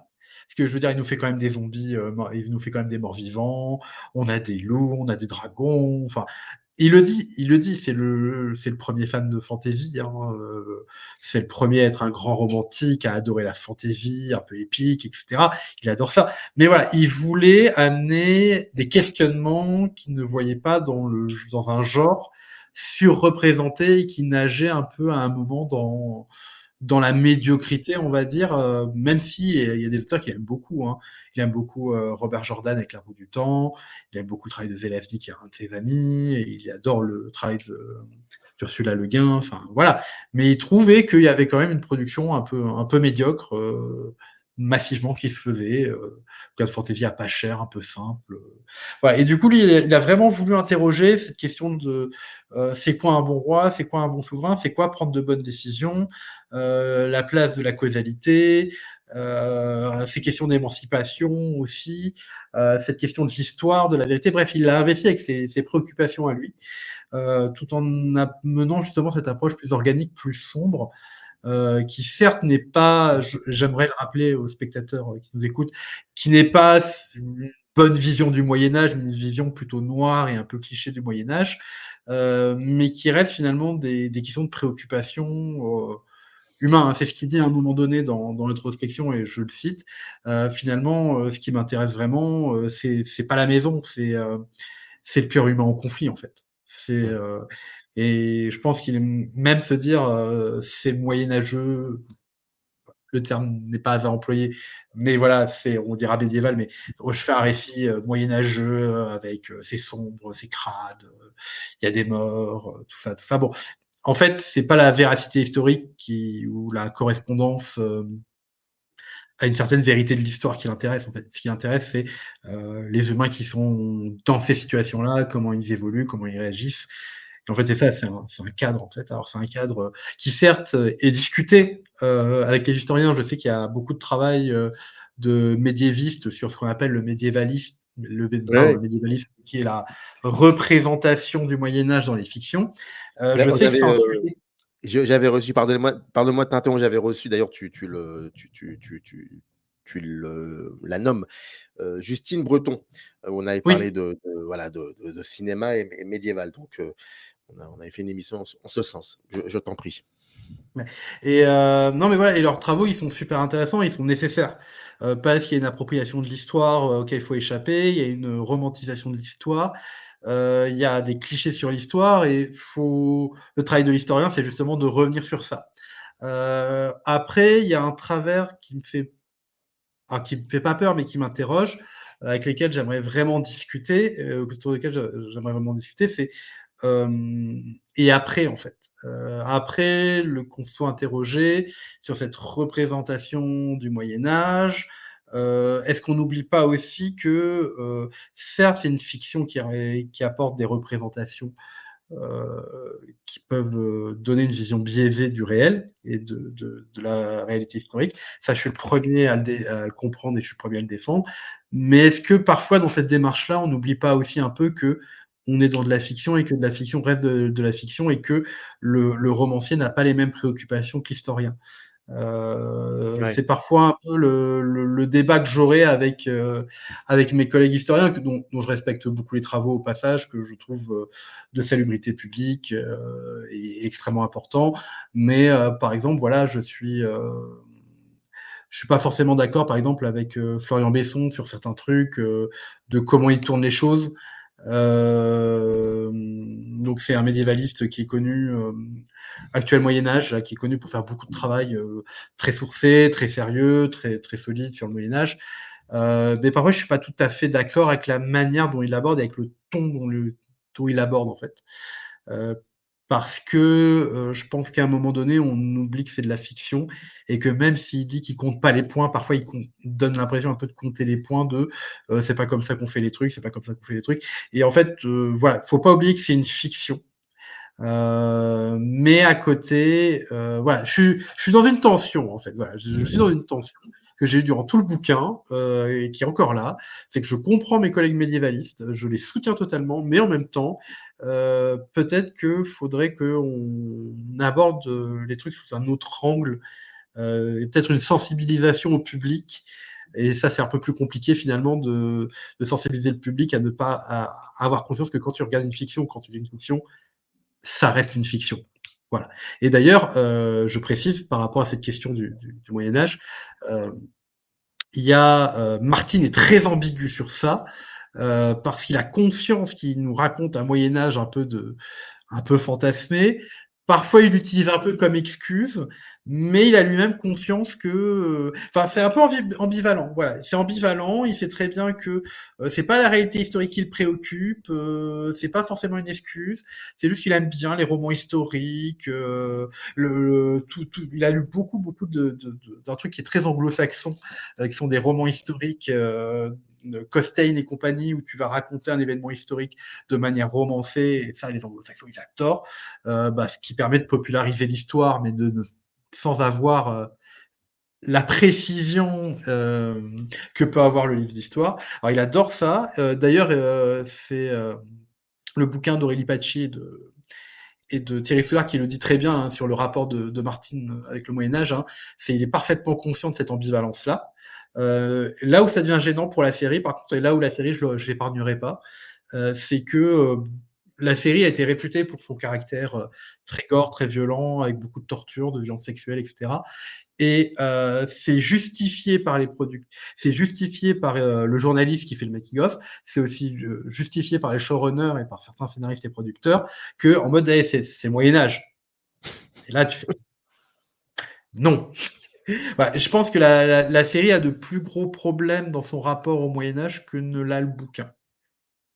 Voilà. Et du coup, pour revenir sur la maison, pour finir le truc sur la maison, c'est qu'en fait, ce qui est génial avec Martine, c'est que il nous fait de la fantaisie. Donc, il nous fait de la fantaisie qui a une nouvelle approche, qui est une nouvelle approche littéraire, qui est une nouvelle approche en termes d'explorer la question de la causalité, des questions de pouvoir, des questions de pouvoir très pragmatiques, genre comment Jon Snow, par exemple dans la série, il n'y a pas ça. Il y a Jon Snow durant un chapitre, il se demande, bon, est-ce que je vais avoir assez de boudin et de saucisses et de pommes pour nourrir ma garde de nuit pendant l'hiver qui arrive. Voilà. Et c'est des vraies préoccupations très, très terre à terre pour le coup, qui sont intéressantes. C'est-à-dire comment les gens y font de manière pratique dans cet univers-là. Là où souvent tu ne te poses pas la question de comment ils bouffent. Ceux qui ont lu Martine, ils savent très bien qu'il y a toutes les 15 pages, il y a une description de bouffe, pas possible. Tu décris le repas et le repas c'est hyper important. Ça te localise la personne dans un contexte social, économique, géopolitique, etc. C'est hyper important. Et il y a tout ça qui crée vraiment quelque chose de très tangible dans cet univers-là. Et en plus de ça, il a une approche qu'on a peu vue. Enfin, j'ai pas assez lu de fantasy pour te dire qu'on l'a assez peu vu, mais que j'ai peu vu moi en fantasy. C'est une approche du surnaturel. Donc, ce que j'appelle surnaturel, c'est tout ce qui est magie, dragon, tout ça. Il a une Mhm. approche très fantastique du surnaturel dans sa fantasy. Alors, pour clarifier les termes, ce qu'on appelle fantastique, c'est surgissement d'un surnaturel qui vient Ouais, rompre avec les cohérences du quotidien. du réel, ouais. Euh, la fantaisie, on est sur un surnaturel naturalisé, c'est-à-dire que le surnaturel est quelque chose de normal. Hein, voilà, Gandalf est quelque chose de normal dans le Seigneur des Anneaux.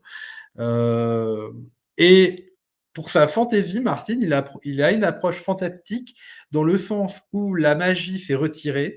Il y a très peu de vestiges, il y a des vestiges, il y a des ruines, il y a des légendes, il y a des racontars, mais le surnaturel est presque parti et totalement absent. On nous dit avant il y avait des dragons, il y avait des rois dragons, on n'a plus vu, on a les squelettes, on sait que c'est vrai. C'est quelque chose, c'est une curiosité zoologique qui est attestée, on a les squelettes de dragons. Mais c'est comme s'il n'y avait plus de magie, il n'y a plus de magiciens, il n'y a plus de chamans, il n'y a plus de trucs, etc. En tout cas, dans la zone civilisée dans laquelle on débute le truc. Et justement, le récit, il commence avec le retour de ce surnaturel-là, qui amène une cassure dans un univers qui pensait s'en être débarrassé, avec la première scène des gardes de la garde de nuit qui se fait attaquer par des spectres et un marcheur blanc, par le surgissement des loups géants. Alors, oui, c'est pas des loups-garous d'ailleurs, on est revenu sur la traduction, hein, de ces loups géants de derrière le mur qui est vraiment l'image typique de la frontière, de la marge, où tout ce qui est de l'ordre du surnaturel a été rejeté de la civilisation. Donc, et ça finit avec les dragons. Hein, le premier tome, ça commence avec chanson de feu, de glace et de feu. Hein, ça, on commence avec nos spectres dans la glace, on finit avec la renaissance des dragons à la fin, qui signe le retour du surnaturel. Et du coup, voilà, c'est ça qui est intéressant chez Martin dans cette approche. Et que même au bout du tome 5, ça continue d'être compliqué de savoir si un élément est surnaturel, ou si c'est un tour de prestidigitation, ou si c'est ton personnage qui a mal compris un truc, ou si c'est toi qui fais de la théorie. Et cette approche-là, qui est pas franche du tout de tous les éléments surnaturels, je la trouve absolument passionnante. Parce qu'elle demande au lecteur une certaine attention. Mélissandre, il y a un chapitre sur Mélissandre dans le tome 5, où tu comprends qu'il y a de la prestidigitation dans ces tours, mais qu'en même temps, il y a de la magie réelle. Il y a du surnaturel qui existe véritablement. Et en plus, tu as assisté à une scène de surnaturel. Et du coup, il y a toujours cette ambivalence-là de est-ce qu'elle savait des choses, est-ce que sa prédiction était juste ou pas, est-ce que c'était une manipulation. Et sur cette approche-là, je trouve que Martin apporte quelque chose de très frais. Pour le coup. On a Ah bah, pardon. largement dépassé, mais non, c'est moi qui j'en suis désolé parce que c'était pas du tout prévu, mais moi je suis très content. Égoïstement, moi j'écoute, je suis heureux, je bois tes paroles. Je rappelle donc qu'il y a un livre qui nous réunit aujourd'hui dans les intrigues de Game of Thrones, le nouveau sacre de la fantasy. On a parlé de 0,0001% de ce qu'il y a dans le livre, faut le savoir. Donc, il va falloir absolument vous le procurer. Dans le descriptif de la vidéo, vous avez un lien, vous savez comment faire, vous cliquez dessus, ça tombe sur la page dédiée du livre, du site, très beau site d'ailleurs de Feur d'édition, et c'est écrit par Clément Drapeau qui est ici présent. Mais je ne vais pas le lâcher, hein, je ne peux pas le lâcher tant qu'on n'a pas parlé de House of the Dragon. Mais rapidement, hein, on va pas développer, on n'est pas là pour ça. Mais moi, j'étais très très curieux en fait, je vais te dire les choses comme elles sont. J'avais envie de faire une série d'émissions pour chaque épisode de la saison 2 de House of Dragon. Et puis un ami, peut-être que tu connais, je ne sais pas, Vivien Lejeune, qui est auteur aussi chez Ferd, Mhm. me disait, écoute, je pense que tu devrais ne pas faire ça, ça sert à rien. Peut-être attendre la fin de la seconde saison et en parler. Et il me disait, quand tu recevras Clément, pourquoi faire une émission avec lui? Et je lui dis, bah écoute, mieux que ça, je vais lui poser. Et donc, je te pose la question. Alors, House of the Dragon, je ne te parle pas de la saison 2, mais je te parle vraiment de serait-ce que le projet. Qu'est-ce que tu penses du projet finalement? Alors, le projet, au début, j'étais très dubitatif. Et ça, c'est juste par goût personnel. Parce Mhm. que j'ai appris que c'est tiré de Feu et Sang, Fire and Blood, qui est du coup history fiction, histoire fictive de la dynastie Targaryen dans l'univers de Game of Thrones. C'est un bouquin que j'avais dévoré, que j'avais adoré par son approche de fausses chroniques historiques. Alors moi j'aime bien le côté diégétique de, en fait on lit le bouquin d'un maître qu'on a retrouvé, mais que c'est pas... Voilà, le bouquin existe vraiment dans la diégèse du Trône de Fer, du coup ça c'est super intéressant. Il y a des petites subtilités, j'en parle dans le bouquin et je m'en souviens plus, du coup voilà, je mets ça de côté. Et en fait, le problème c'est que quand j'ai vu qu'ils allaient adapter tout le passage de la danse des dragons, je commençais à être un peu chafouin. Parce que c'était pas ma partie préférée en fait, juste ça. Moi j'aurais bien aimé. Alors la conquête d'Aegon le Conquérant, ils veulent faire une série apparemment, il y a ce projet-là qui est en cours. Je reste dubitatif en fait, par rapport à ce projet-là déjà et est-ce que c'était la partie importante. Moi j'aurais bien voulu une approche un peu différente. Ce qu'on a eu finalement, mais j'aurais voulu une approche un peu différente. Moi, j'aurais beaucoup aimé qu'on nous parle de Jaehaerys Ier, qui est le roi qui aura eu la plus grande longévité dans l'histoire de Westeros. C'est le troisième Targaryen à monter sur le trône. Et c'est celui qui va mettre en place l'édifice de l'État moderne de Westeros. Donc, mettre en place des routes, des infrastructures, mettre en place un corps de loi, s'occuper de cette dichotomie entre les lois générales et les lois coutumières. Donc il y a vraiment un truc de l'ordre de la construction de l'État qui aurait été hyper passionnant. T'aurais pu faire une chronique familiale parce que bon, par contre l'histoire de la famille, elle est vraiment vraiment pourrie pour le coup. Les enfants meurent les uns après les autres d'accidents. Lui il continue de vieillir. Enfin, c'est le début de la saison. D'ailleurs c'est le début de la saison 1 de House of Dragon. La saison 1 de House of Dragon commence avec le roi Jaehaerys Ier qui est obligé de réunir tout le monde à Harrenhal pour voter qui sera le prochain roi. Et du coup, il y a sa relation avec sa femme qui est hyper importante, qui va être une des reines les plus investies dans le pouvoir, etc. Enfin, moi, j'aurais bien voulu voir un truc un peu original, quitte à faire des trucs un peu différents au fur et à mesure. Voilà, c'est un peu prise de risque. Tu fais une saison sur Jaehaerys Ier, sur la reine de Jaehaerys Ier, tu fais une chronique familiale, après tu fais la danse des dragons, etc. Moi, j'aurais été hyper chaud pour ça tant qu'on mettait Jaehaerys Ier. Et pas simplement Jaehaerys Ier au début d'House of Dragon. Mais j'ai vu la saison 1 et j'avoue que j'ai été plutôt enthousiasmé parce que pour le coup, l'audace que je voulais, je l'ai un peu revue quand même. C'est-à-dire que faire une chronique qui prend sur plusieurs décennies, avec le fait qu'on va changer les acteurs en cours de route, le fait que déjà, on a pris des leçons de Game of Thrones. C'est-à-dire qu'on a pris des leçons, on sait faire. Maintenant, il y a un savoir-faire à HBO pour fabriquer les décors. On sait où on va tourner. On retrouve des lieux de tournage qu'on connaît déjà des saisons 6, 7 et 8. On sait les costumes, même s'il faut les vieillir un peu, vu qu'on est sur une période antérieure. Mais voilà, il y a un savoir-faire, les dragons ils sont beaux, on a une luminosité plus dorée pour évoquer plutôt un âge d'or qui est en train de s'effacer. On a juste, j'ai oublié le nom de l'acteur, celui qui joue Viserys Ier, qui est incroyable, les acteurs Oui, très oui. très très bons. Paddy Considine, voilà, j'ai retrouvé. J'ai trouvé que c'était vraiment très très bon dans ce que ça proposait. C'était un peu osé, voilà, ce fait de tu prends 48 heures, un peu comme The Crown en fait. Ça m'a fait beaucoup penser à cette dynamique de The Crown, genre on prend des éléments et des passages importants de la vie de cette dynastie pour comprendre les causes du conflit qui est à venir. Voilà, c'est ce qu'on appelle la danse des dragons. Bon, t'es un spectateur, tu connais pas trop. Tu sais juste que tu t'es fait spoiler la fin dans la saison 4 de Game of Thrones. Ouais, Voilà. mais ça, vite fait, hein. Il a fallu que ce soit quelqu'un qui te le ramène parce qu'on avait Voilà. oublié, hein. Enfin, on avait un peu oublié, Voilà. hein. Ouais, voilà. Mais voilà, c'est pas important en fait. Voilà, parce Ouais, qu'on ouais. sait que tout s'est joué, etc. Et même avec une volonté de pas effacer ce qui n'a pas plu aux fans, et de le garder et d'essayer de l'introduire mieux. Par exemple, l'histoire de Dag, de prophétie, alors même si moi je suis pas trop fan, du tout même, je trouve que ça fait des vrais efforts. Mais on sent qu'il y a des trucs qui vont pas quand même. C'est-à-dire que on a quand même le spectre de Game of Thrones qui est toujours là, avec l'impression qu'il faut faire de la violence un peu gratuite. Le problème, c'est que les gars, on est dans un moment justement où la dynastie elle est au summum de son pouvoir.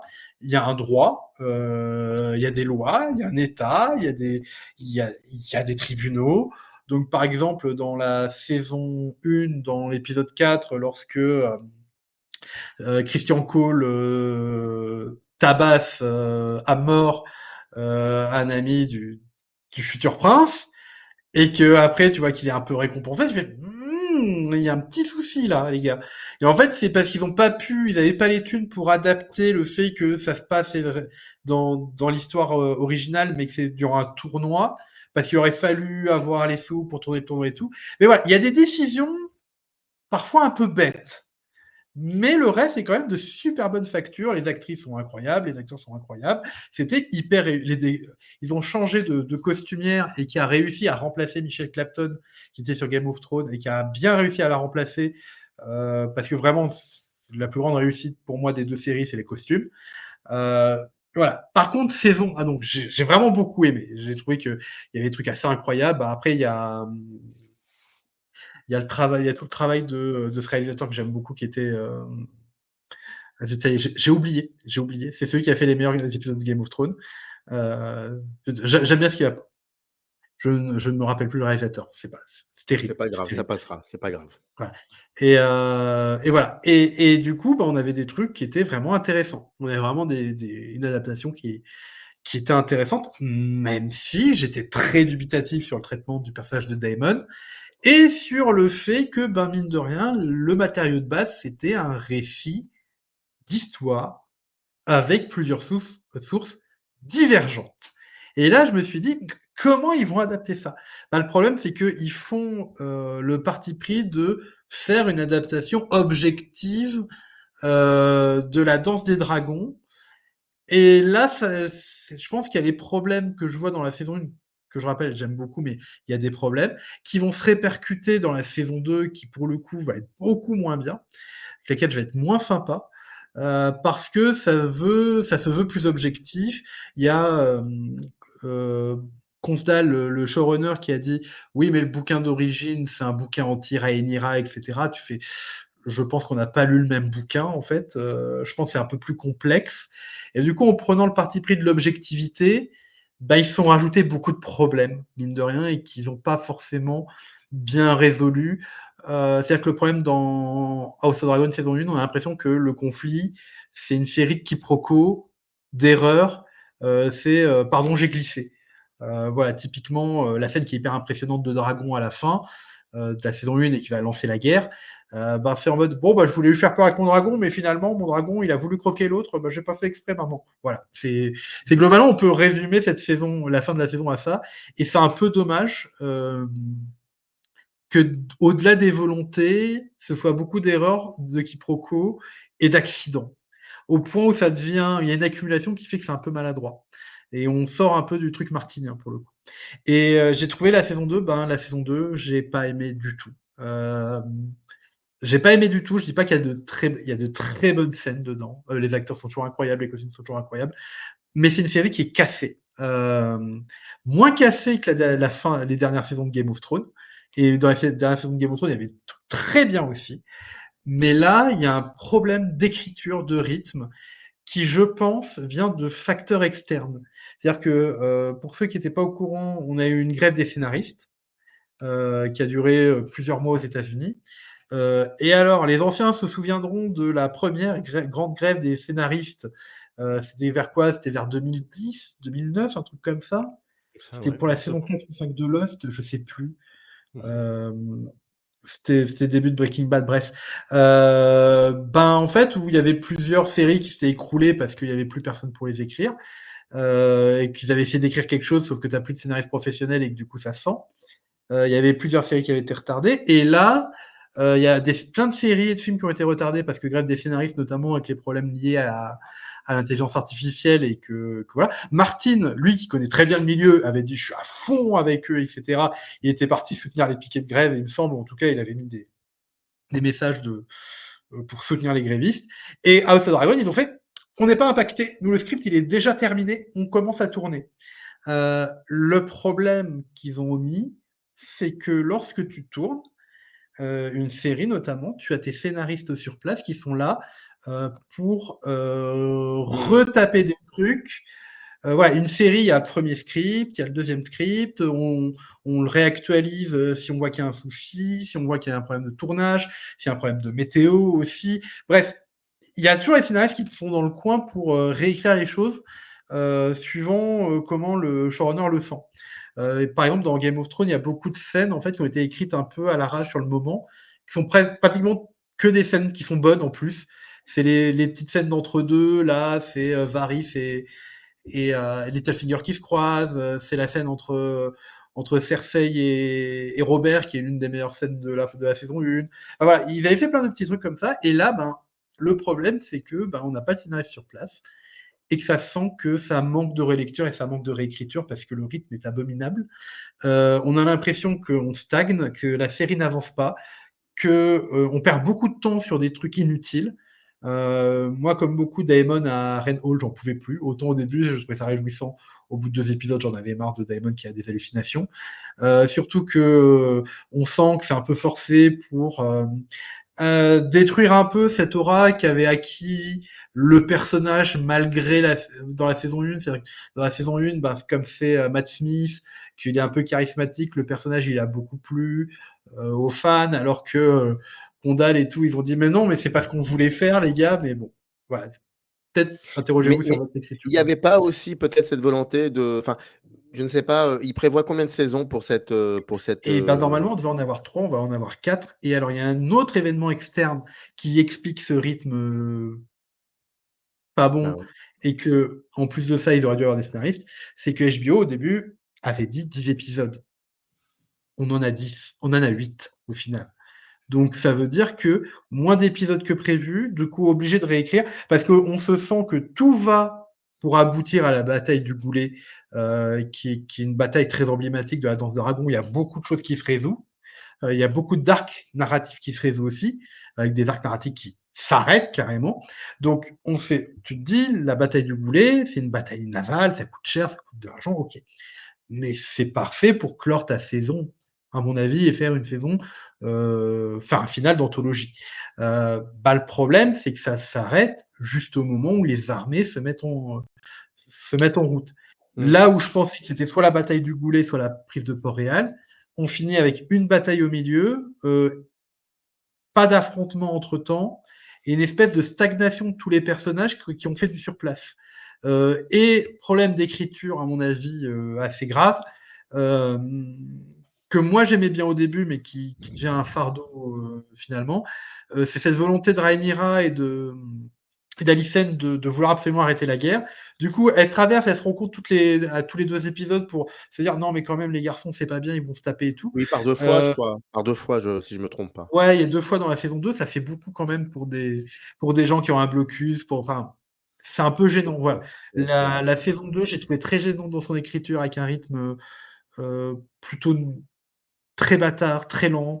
Alors c'est pas le rythme lent qui me gêne, c'est que le rythme lent n'en fait rien. Je rappelle pour ceux qui ont regardé, The Wire, c'est une série qui est lente, qui se donne pas facilement à son spectateur, et cetera, mais qui propose des trucs intéressants. Là, c'est lent et inintéressant. Il ne se passe pas grand-chose et les personnages font du surplace. Ou alors quand il se passe un truc, c'est un peu exagéré, c'est un peu débile, c'est un peu, genre faut faire avancer le truc. Donc j'ai trouvé cette saison 2 plutôt ratée dans l'ensemble.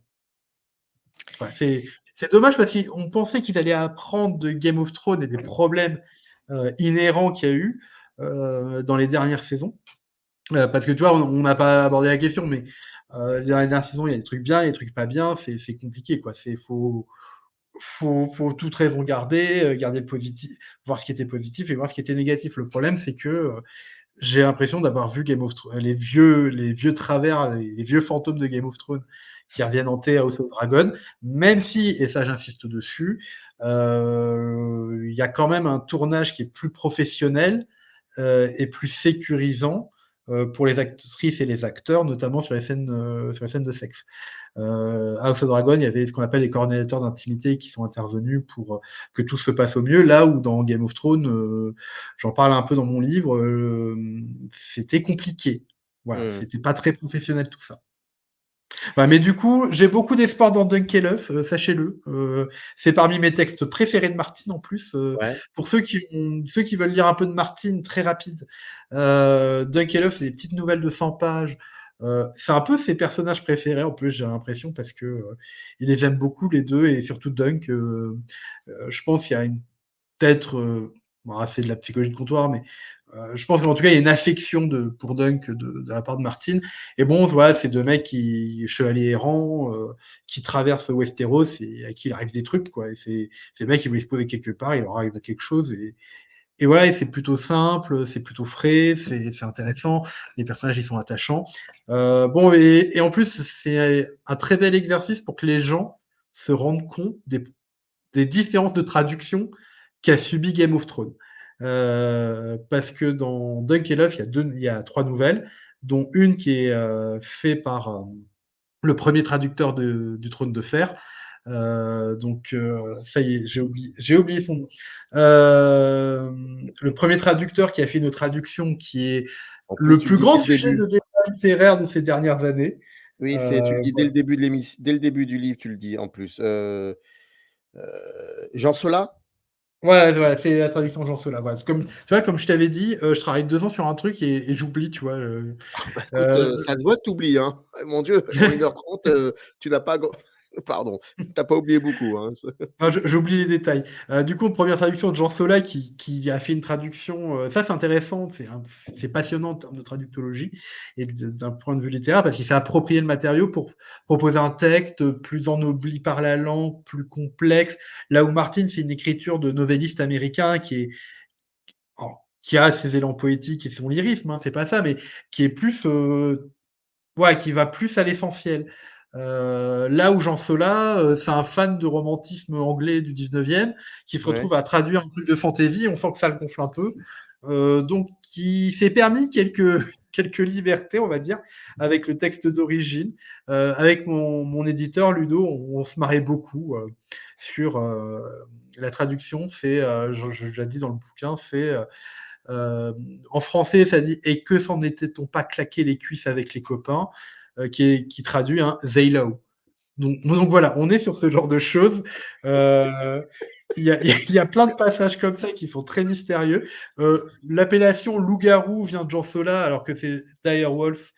C'est pas les Mmh. loups-garous, c'est cette espèce de loup typique d'âge préhistorique, plus gros que nos loups actuels, qu'on trouve souvent, surtout aux États-Unis. Donc voilà, il y avait ça.